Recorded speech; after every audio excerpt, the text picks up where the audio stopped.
Principal erro de todo mundo, anota isso, galera. Nunca copia a sua bio do LinkedIn para a sua bio do Behance, para a sua bio dentro da Deploy, de qualquer outro lugar que você se apresenta. Tá? Não copia quem você é dos 3 sites. Escreva sobre você de maneira distinta nos lugares. A gente percebe muito, quando a gente recebe, por exemplo, o LinkedIn de alguém, o site pessoal e o Behance, o mesmo texto falando da pessoa está igual nos 3 lugares. Poxa, por que você não aproveita para falar sobre você de formas diferentes, em 3 canais diferentes? E, principalmente, modifica essa sua bio, esse seu texto, para aquela vaga que você está aplicando. Então, se você vê que é uma vaga que fala, olha, você vai trabalhar com o cliente, com o ERP, que é super complexo, por exemplo, né?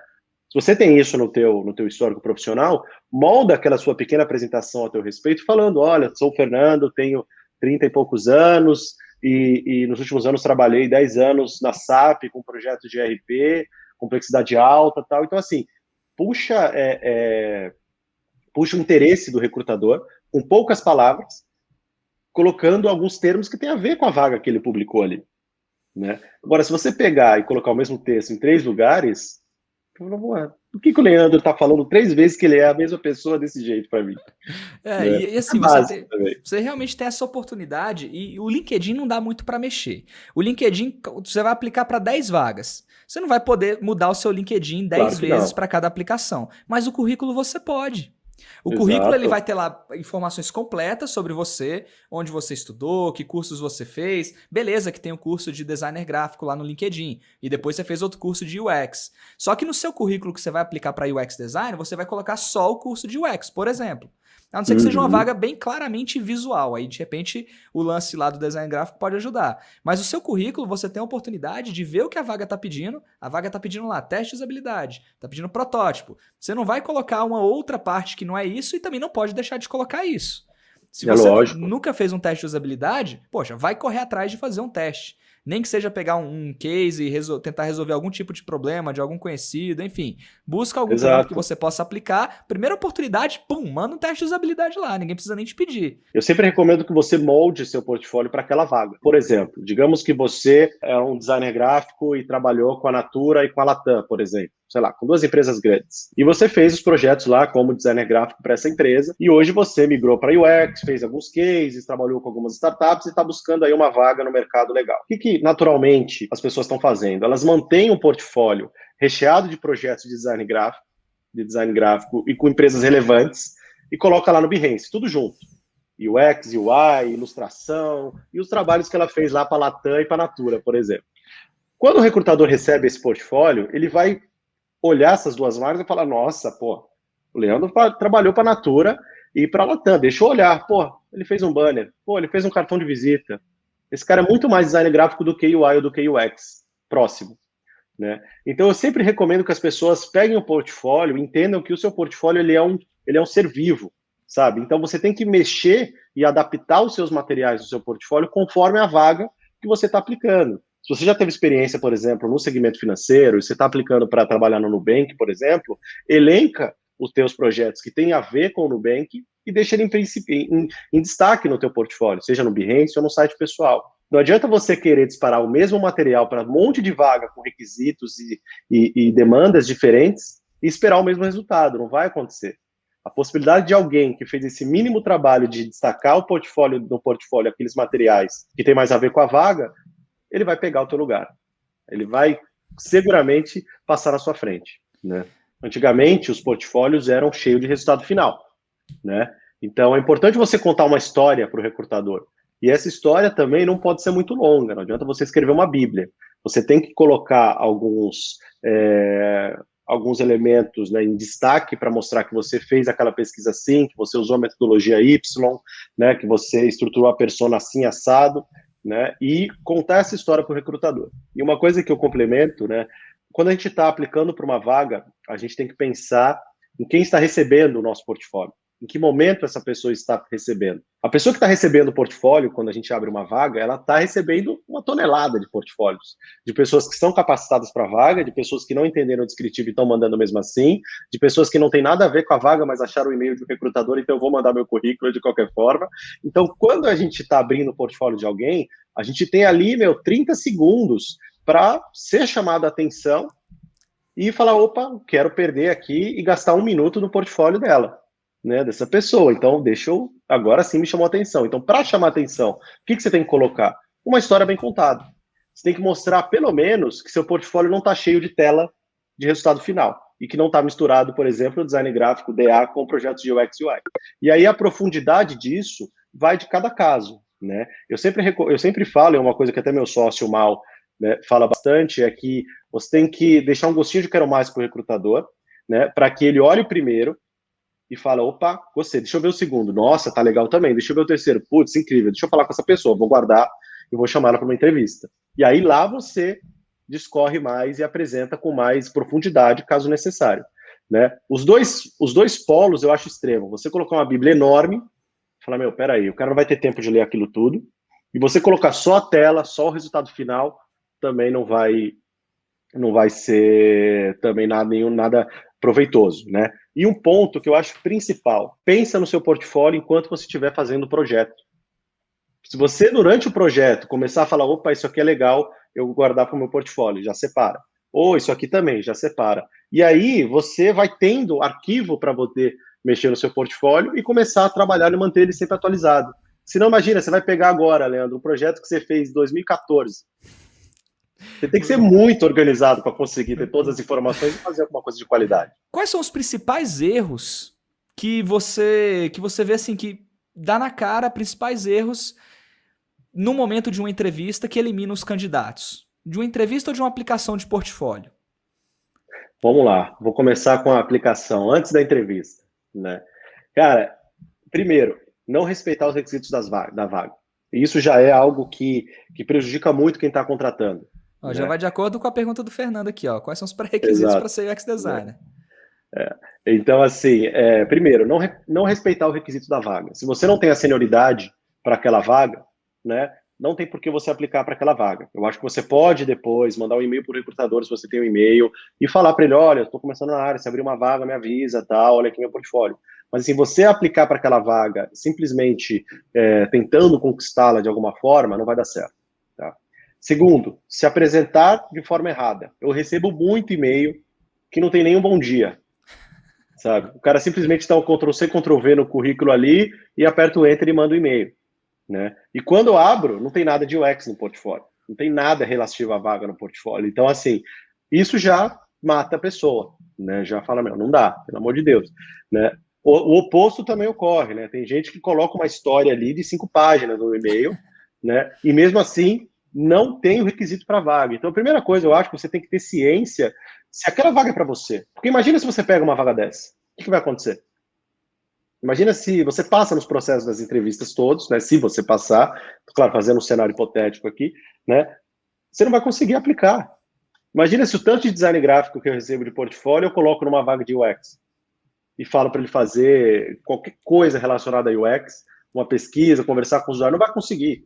Então, assim, tudo começa com você entendendo quem você é, em que momento você está da sua carreira.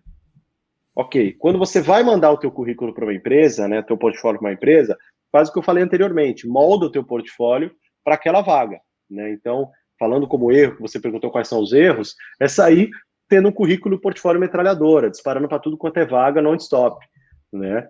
Então, assim, você não está numa guerra, calma, pensa bem, prepara o teu material e aplica para a vaga com tranquilidade. Essa customização, para mim, é essencial. Para mim é essencial. Sim. Quando você vai aplicar para vaga, se você parecer ser a pessoa errada, ou pior, como você falou, quanto tempo tem para avaliar uma vaga?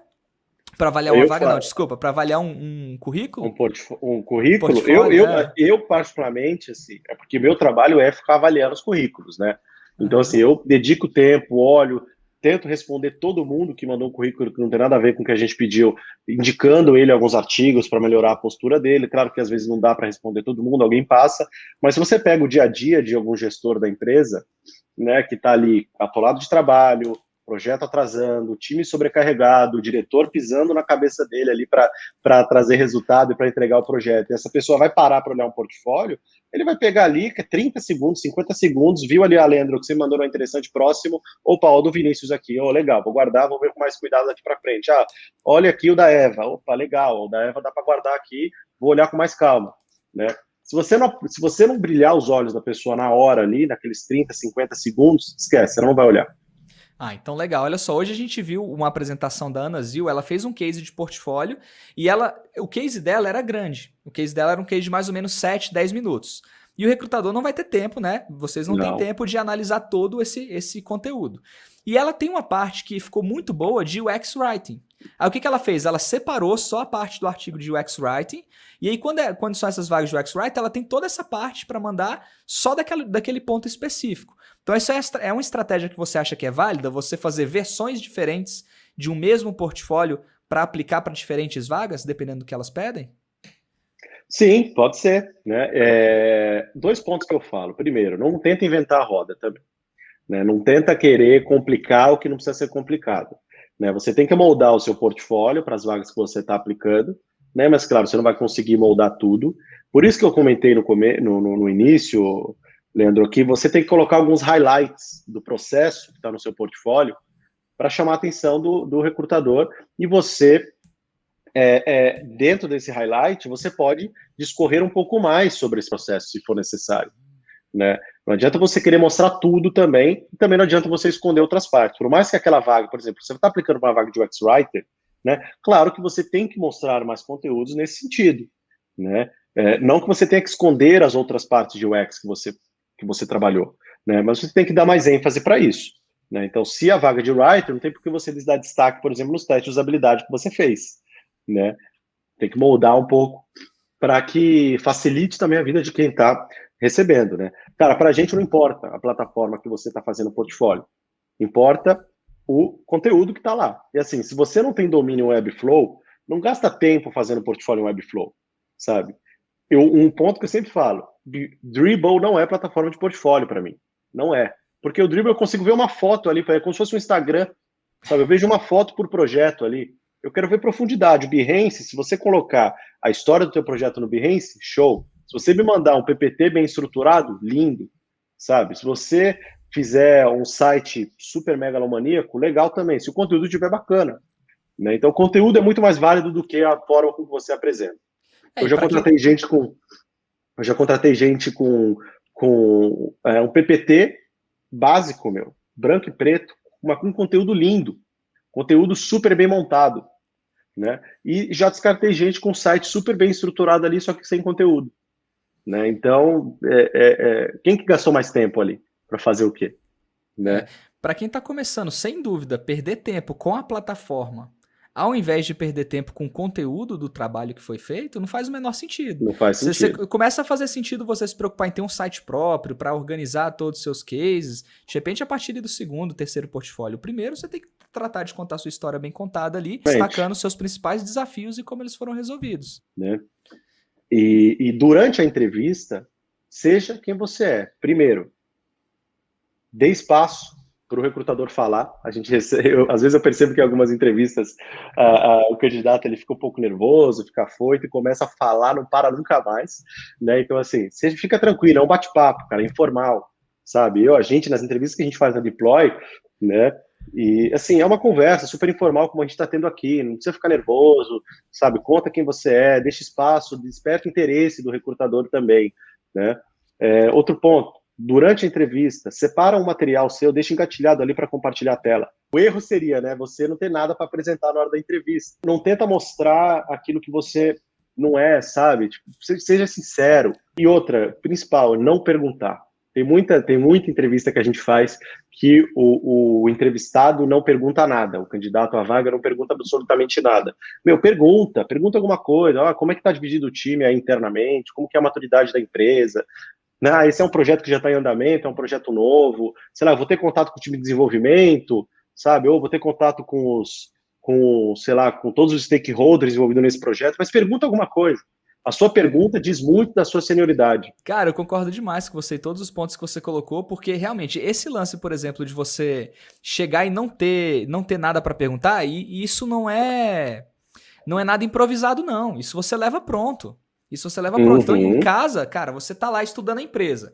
Aí você não vai perguntar, vamos lá, Padovan, cara, gostaria muito de trabalhar na Deploy. O que a Deploy faz?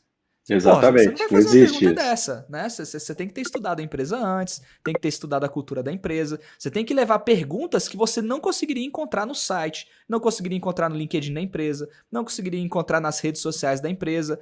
E para você fazer uma pergunta dessa, o que você tem que fazer? O mínimo, estudar a empresa. Estudar a empresa. Por isso que Teve uma leva entrevista tempo. que eu participei esses dias que, cara, eu achei muito legal. Coisa básica, assim, mas que ninguém faz. Ela estudou a empresa, a menina, né? A candidata lá estudou a empresa e ela falou: Nossa, antes eu queria parabenizar, vocês receberam investimento recentemente, que legal, tal. Pô, incrível, incrível, sabe? É muito legal. O RH que estava com a gente ficou super animado. Ficou, pô, olha que legal, ela teve o interesse de estudar sobre nós, como o Vinícius falou. Pergunta com interesse.